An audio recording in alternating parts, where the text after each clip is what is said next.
Vladimir Putin, who you'll be seeing in a few days in Geneva, said just a couple of days ago that he believed that U.S.-Russia relations were at a low point.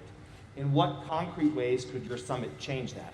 And then secondly, on the same topic, you have said previously and in the run-up to the summit that you would be unafraid to call out Russia's disruptive actions like cyber hacks, Ukraine, election interference. But you're not having a joint press conference with Putin.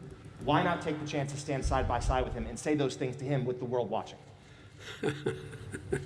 Well, let me make it clear. I think he's right. It's a low point, and it depends on how he responds to acting consistent with international norms, which in many cases he has not. As I told him when I was running and when I got elected, before I was sworn in, that I was going to find out whether or not he in fact did engage in trying to interfere in our election, that I was going to take a look at whether he was involved in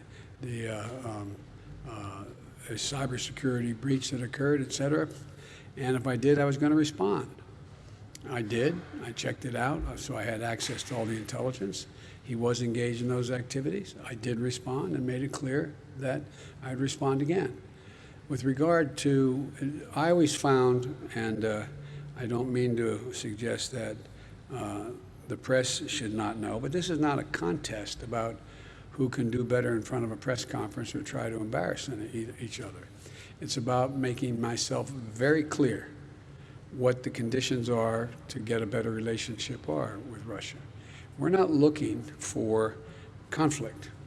We are looking to resolve those actions which we think are inconsistent with international norms, number one.